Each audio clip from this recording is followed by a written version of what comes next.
Welcome to the Prepped and Polished podcast, the podcast that empowers you to take control of your education, featuring weekly interviews with influencers in the world of education, as well as tutoring tips, lessons, and updates. And now, here's your host, Alexis Avila. Hi, everyone, and welcome to another Tutoring Tips episode of the Prepped and Polished podcast. This is Aaron Cotton of Prepped and Polished. Please be sure to check out our website, www.preppedandpolished.com. For tutoring in person or online, call us at 781-753-9951 or chat with us instantly on our website. You can join our Prepped and Polished community on Facebook and Twitter. Just search for Prepped and Polished. If you have any questions after the show, please be sure to ask us a question on the chat feature on our website. We love hearing from you. Now, let's get right into episode number 226, 3 grammar mistakes students often make on the SAT and ACT. There are many different types of grammar topics, punctuation topics, and rhetoric topics that are covered on both the ACT English section and SAT Writing and Language section. However, between both sections, there are definitely common mistakes that students make who are unfamiliar with the way in which questions are asked and topics are presented on both tests. Today we're going to look at specifically grammar mistakes that a lot of students make because they don't realize that they're actually making them. One of the big things I always tell my students is to try and give a reason for their answer choice. And this goes for both grammar, punctuation, and even rhetoric. However, sometimes students come across an answer choice that they know is right, but they can't explain why. And I usually hear them say, well, it sounds right. I'm not saying that there's anything wrong with it sounds right, except for the fact that it isn't that valid of a reason. If a student says that it sounds right, I usually follow up by saying, why? Why does this sound right? Because if they don't have that reasoning, you could use it sounds right for grammar mistakes that students make. For example, sometimes when students say, when they hear the sentence, she threw the ball at him and I, they say it sounds right. And this is because they hear it on a day-to-day basis. Sometimes grammar is stated incorrectly when we speak. So because they hear it, they think it sounds right. But in actuality, she threw the ball at him and I is incorrect grammar. It should be, she threw the ball at him and me.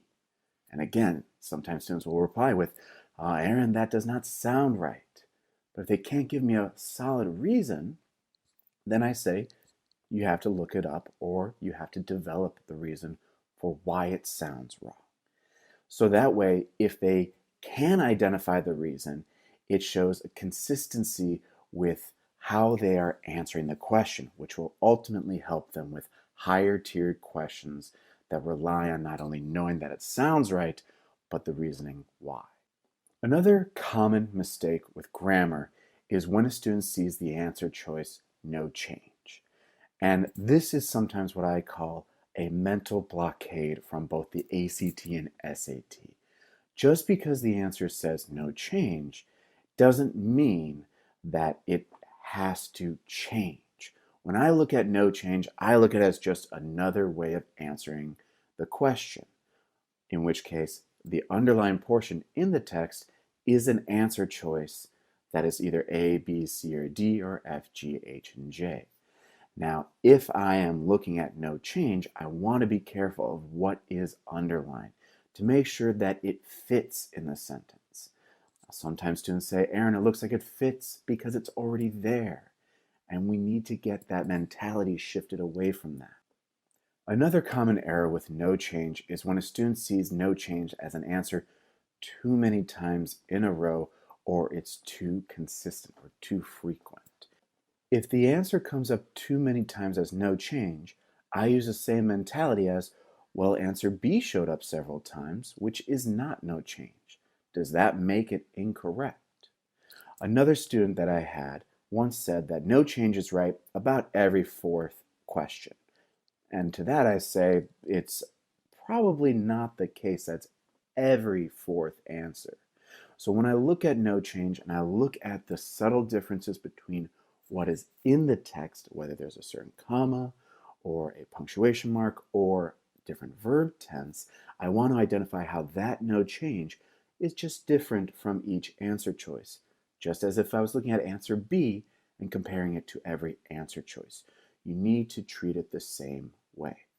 Another type of common grammar mistake is when a student is only paying attention to what is underlined. Now, whether we are dealing with punctuation changes or changes in grammar, we can't just look at what is underlined. I tell students all the time, context is king.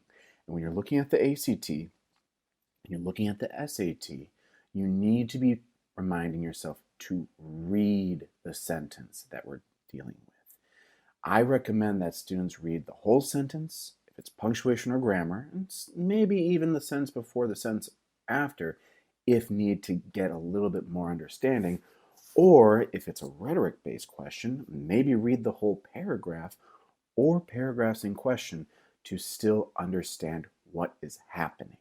If we don't read beyond the scope of the underlined portion, we're going to miss certain keys either before or after that's going to help us understand what we're dealing with. If we are trying to answer a question on verb agreement, and you have something such as the answer choices are A, is, B, are, C, has had, D, have had. I need to know, is my subject singular or is it plural? The underlined portion is not going to tell me that. So I have to backtrack to find what is my subject in the sentence to then find the right answer for this question. As I work through both the writing language for the SAT section and the English ACT section, I should always keep these common grammar mistakes in mind so that I don't fall for them as I am going from question to question. If you'd like to learn more about the different types of questions, content, or traps that most students make on either the SAT Writing and Language section or the ACT English section, please feel free to reach out to us and we'd be happy to pair you up with a tutor that fits your child's needs and work with them on developing a specific strategy and approach for the test as a whole. This wraps up our show, episode number 226, 3 grammar mistakes students often make on the SAT and ACT. Please be sure to be on the lookout for our next podcast episode number 227. Thanks for joining us on the Prepped and Polished podcast. Now go out there and take control of your education. You've been listening to the Prepped and Polished podcast. For more information, check out preppedandpolished.com. Also, you can follow us on Facebook and Twitter. Thanks for listening. Class dismissed.